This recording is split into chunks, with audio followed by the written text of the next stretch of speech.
Então, um bom dia aí para todo mundo, neste sábado, nesta manhã, nos colocamos à escuta da Palavra de Deus, para assim podermos ser iluminados durante todo o nosso dia. Iniciamos em nome do Pai, do Filho e do Espírito Santo. Amém. Ó Deus, que mostrais a luz da verdade aos que erram, para retomarem o bom caminho, dai a todos os que professam a fé, rejeitar o que não convém ao cristão e abraçar tudo o que é digno desse nome. Por nosso Senhor Jesus Cristo, vosso Filho, na unidade do Espírito Santo. Amém. Então hoje o Evangelho se encontra em Mateus capítulo 12, do versículo 14 ao 21. E é bom lembrar, não é, os últimos episódios, né, para nós compreendermos este versículo 14. Na verdade, Jesus tinha realizado algumas curas, sobretudo no dia de sábado, como também aquela controvérsia que vimos anteriormente dos discípulos de Jesus que colhem espigas no dia de sábado. Então ali há um contexto muito preciso, né, que é a reação dos fariseus, né, dos mestres da lei, né, apegados de forma muito rígida e literalista e naturalmente reducionista da interpretação da lei, sobretudo no que diz respeito ao dia sagrado, ao sábado. Então, se no sábado Deus não trabalhava, então também ninguém deveria trabalhar. Porém, nós sabemos que o sábado não é simplesmente uma ocasião para um vazio, para um não fazer, não realizar, mas o sábado é o grande dia de contemplar toda a obra de Deus. E, portanto, o dia consagrado, e para nós cristãos, né, será o domingo, é o dia por excelência, não de cair no vazio, não no cair no não fazer nada, mas ter uma clareza daquilo que de fato nesse dia se deve fazer por excelência, que é contemplar toda a obra da criação. E nessa contemplação da obra da criação, nós vamos ver muitas ameaças à vida, que é o grande dom de Deus. E portanto, à medida que nós prestamos culto a Deus no dia consagrado por excelência, porque todo dia é dia consagrado a Deus, mas nós, seres humanos, né, que precisamos dessas ajudas pedagógicas. Então, o domingo, né, para o povo da Antiga Aliança, o sábado, então é o dia em que nós somos chamados a fazer essa contemplação de um modo mais solene, de um modo mais consciente. E contemplando toda a obra de Deus, com um olhar muito profundo, então naturalmente nós vamos perceber aquilo que está em oposição à obra de Deus, né, fruto do pecado, da injustiça, fruto da desobediência e assim por diante. Então Jesus, né, ao realizar curas no dia de sábado, não está desrespeitando o dia do Senhor, mas está nos chamando a atenção para essa outra dimensão do dia consagrado ao Senhor, né, do louvor, mas também do reconhecimento daquilo que está impedindo este louvor de Deus, né, de forma mais plena, sobretudo com a sua criatura por excelência, que é o ser humano. Então é nesse contexto de que Jesus no sábado realiza curas, porque está restaurando a obra de Deus da primeira criação, é que os fariseus começam a tramar, né? E aqui é uma expressão muito clara, fizeram um plano para matar Jesus.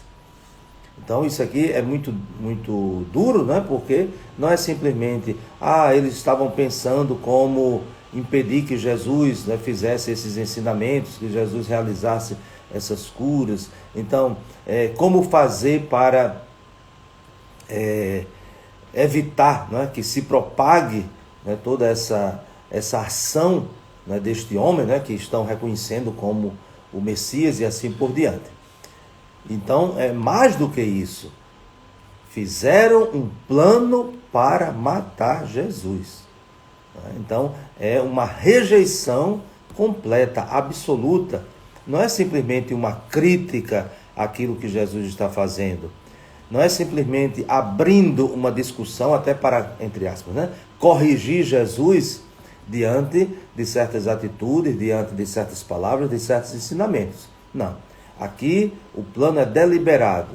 O objetivo é claro: matar Jesus. Então, é o que nós também percebemos hoje na sociedade. Nós vivemos numa sociedade que odeia o Evangelho e odeia aqueles que se comprometem com a vivência do Evangelho. Claro, quando a gente diz assim, a sociedade, nós não queremos generalizar, né?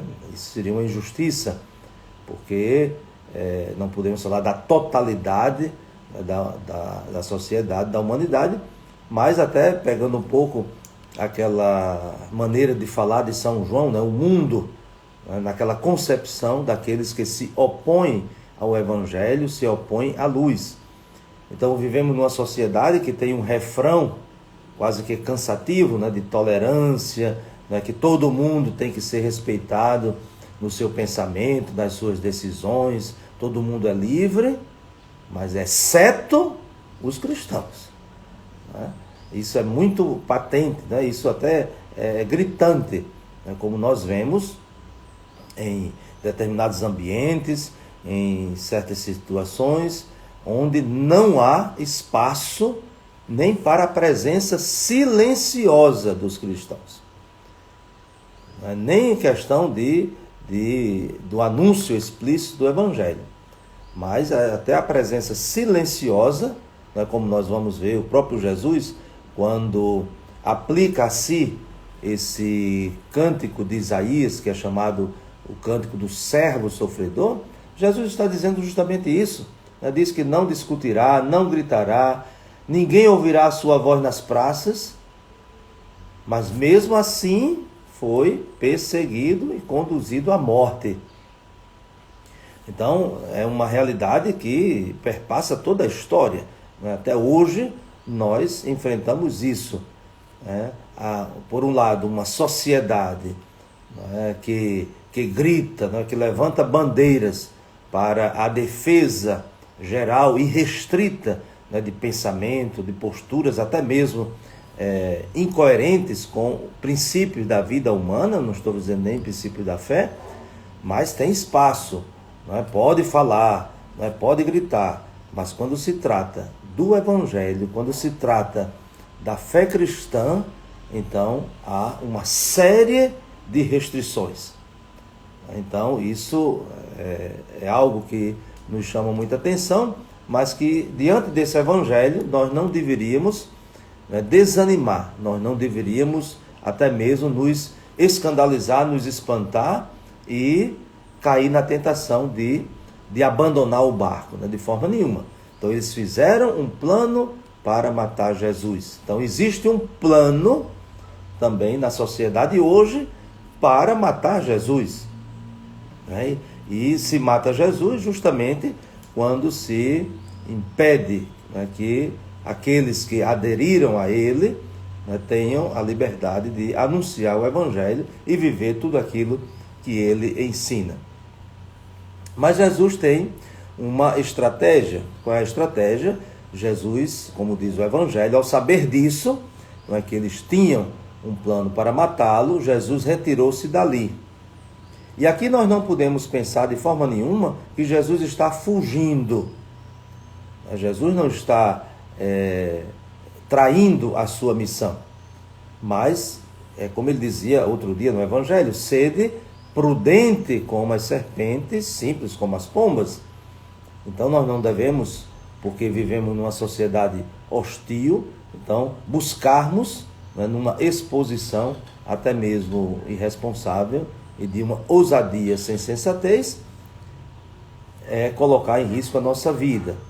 Nós precisamos nos manter na fidelidade, devemos nos manter na perseverança, o segmento de Jesus.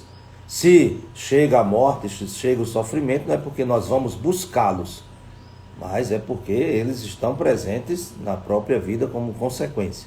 Então, porque o próprio Jesus foi preso, foi condenado à morte, não quer dizer que ele estava sempre fugindo, saindo.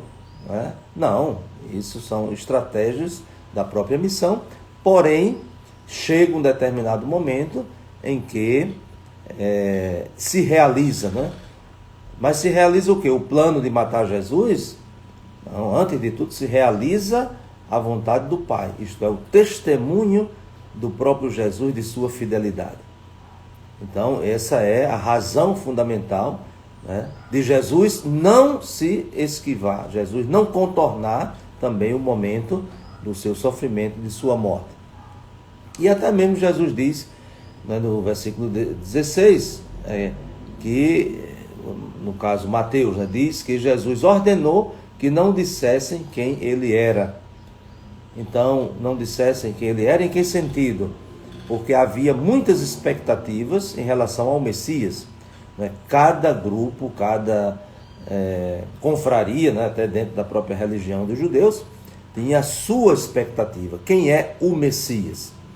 E Jesus supera todas as expectativas. Então, é um sacerdote, aquele que vai conduzir para o verdadeiro culto.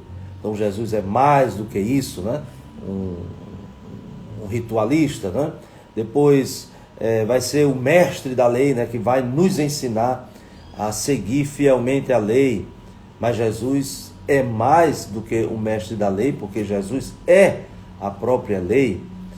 Jesus é um revolucionário, que vai organizar uma brigada, vai organizar aqui uma guerrilha, e vamos tomar o poder de Roma e assim por diante, enquanto que Jesus manda amar e perdoar sempre, inclusive os inimigos e assim por diante.